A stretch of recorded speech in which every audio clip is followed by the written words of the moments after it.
Eyre, Chapter 18. Merry days were those at Thornfield Hall, and busy days too. How different from the first 3 months of stillness, monotony, and solitude I had passed beneath its roof. All sad feelings seemed now driven from the house, all gloomy associations forgotten. There was life everywhere, movement all day long.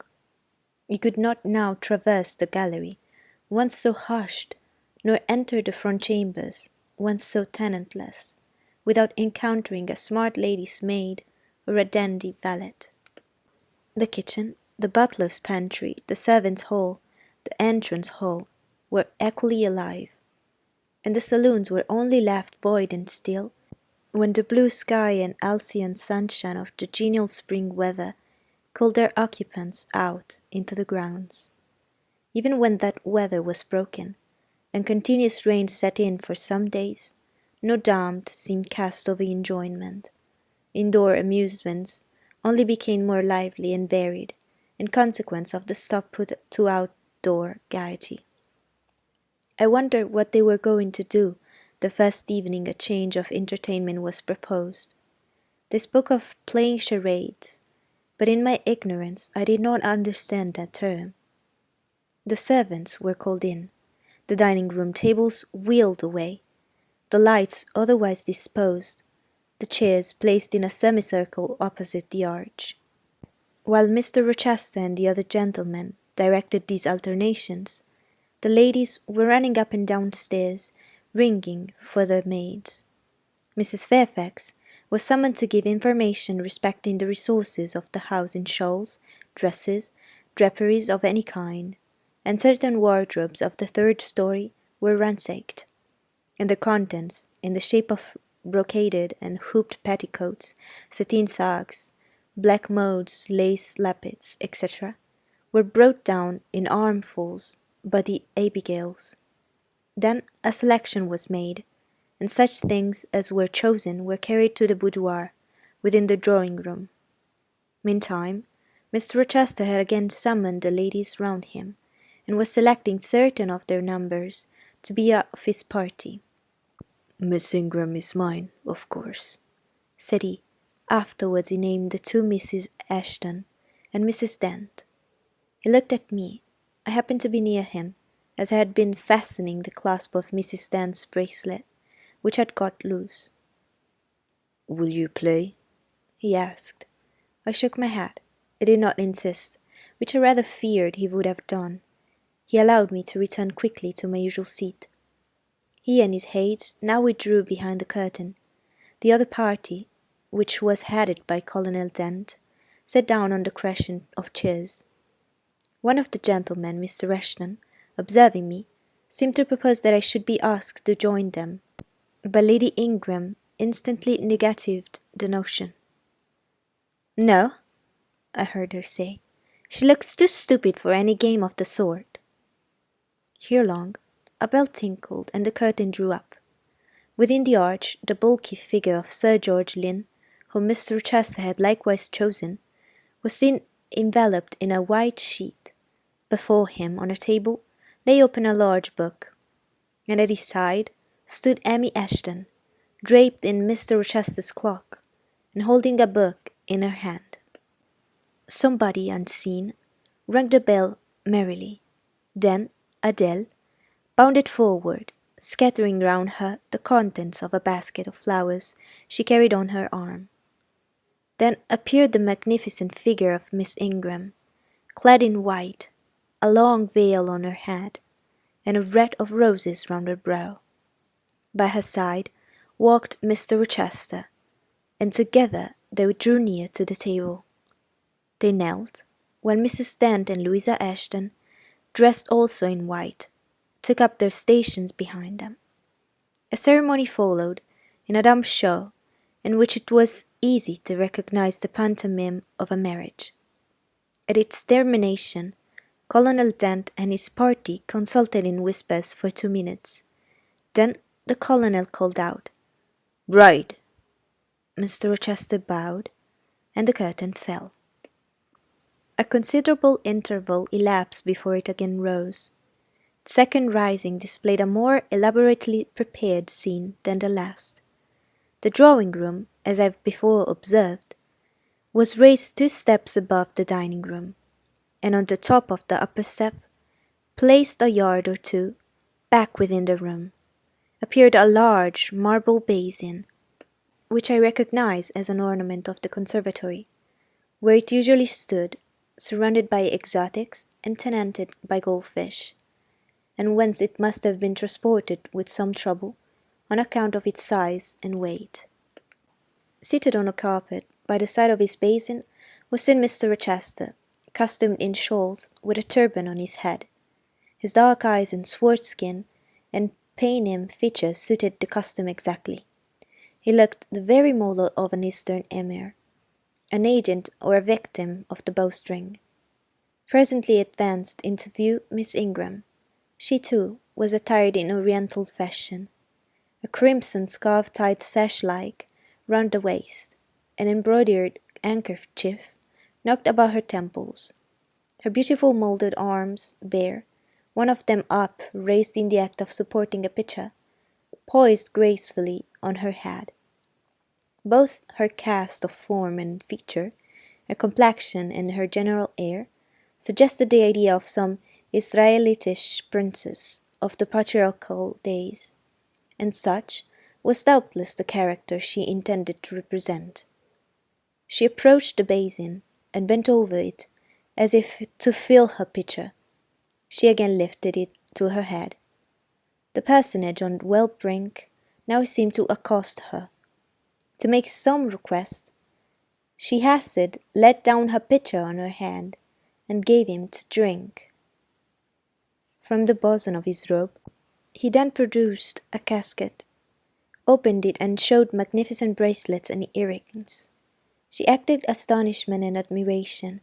Delight were expressed by her looks and gestures. The stranger fastened the bracelet on her arms, and the rings in her ears. It was Eliezer and Rebecca. The camels only were wanting.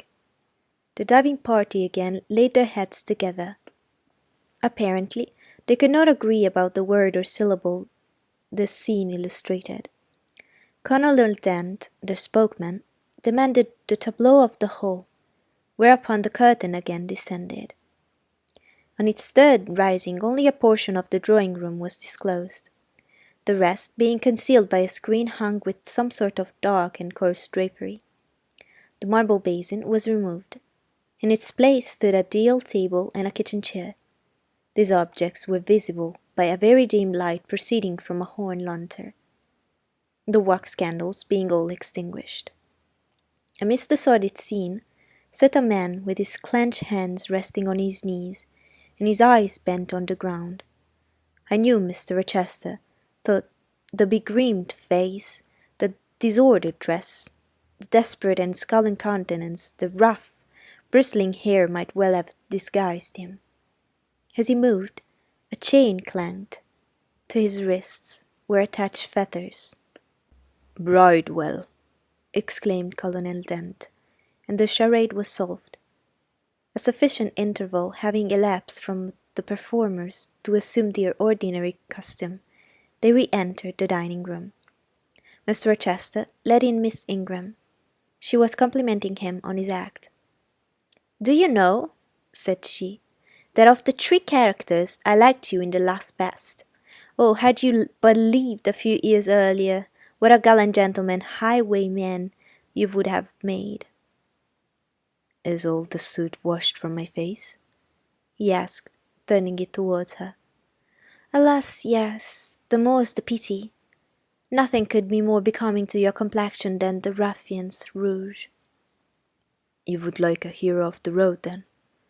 "An English hero of the road would be the next best thing to an Italian bandit, and that could only be surpassed by a Levantine pirate." "Well, whatever I am, remember you are my wife. We were married an hour since, in the presence of all these witnesses." She giggled, and her colour rose.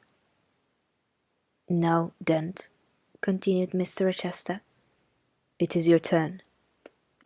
And as the other party withdrew, He and his band took the vacated seats. Miss Ingram placed herself at her leader's right hand. The other diviners filled the chairs on each side of him and her. I did not now watch the actors. I no longer waited with interest for the curtain to rise. My attention was absorbed by the spectators. My eyes, here while fixed on the arch, were now irresistibly attracted to the semicircles of the chair. What charade Colonel Dent and his party played, what word they chose, how they acquitted themselves, I no longer remember, but I still see the consultation which followed each scene. I see Mr. Rochester turn to Miss Ingram, and Miss Ingram to him. I see her incline her head towards him, till the jetty curls almost touch his shoulders, and wave against his cheek. I hear their mutual whisperings. I recall their interchanged glances, and something even of the feeling roused by the spectacle returns in memory at this moment. I have told you, reader, that I had learned to love Mr. Rochester. I could not unlove him now, merely because I found that he had ceased to notice me, because I might pass hours in his presence, and he would never once turn his eyes in my direction, because I saw all his attentions appropriated by a great lady, who scorned to touch me with the hem of her robes as she passed, who, if ever her dark and imperious eyes fell on me by chance, would withdraw it instantly as from an object too mean to merit observation. I could not unlove him, because I felt sure he would soon marry this very lady, because I read daily in her a proud security in his intentions respecting her, because I witnessed hourly in him a style of courtship which, if careless in choosing rather to be sought than to seek, was yet, in its very carelessness, captivating, and in its very pride, irresistible. There was nothing to cool or banish love in these circumstances, but much to create despair, much to, you will think, reader, to engender jealousy. If a woman in my position could presume to be jealous of a woman in Miss Ingram's, but I was not jealous, or very rarely. The nature of the pain I suffered could not be explained by that word.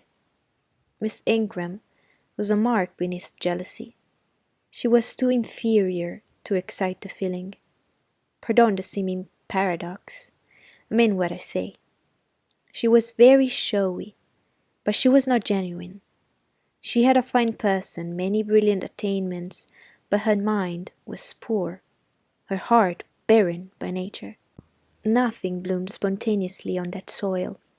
No unforced natural fruit delighted by its freshness. She was not good. She was not original.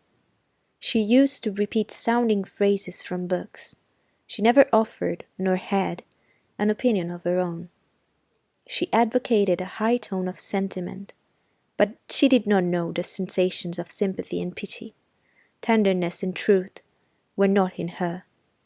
Too often she betrayed this, but the undue vent she gave to a spiteful antipathy she had conceived against little Adele, pushing her away with some contumelious epithet if she happened to approach her, sometimes ordering her from the room, and always treating her with coldness and acrimony. Other eyes beside mine watched these manifestations of character, watched them closely, keenly, shrewdly. Yes, the future bridegroom, Mr. Rochester himself, exercised over his intended a ceaseless surveillance. And it was from this sagacity, this guardedness of his, this perfect clear consciousness of his fair one's defect, this obvious absence of passion in his sentiments towards her, that my ever torturing pain arose. I saw he was going to marry her, for family, perhaps, political reasons, because her rank and connection suited him. I felt he had not given her his love, and that her qualifications were ill adapted to win from him that treasure. This was the point. This was where the nerve was touched and teased. This was where the fever was sustained and fed. she could not charm him.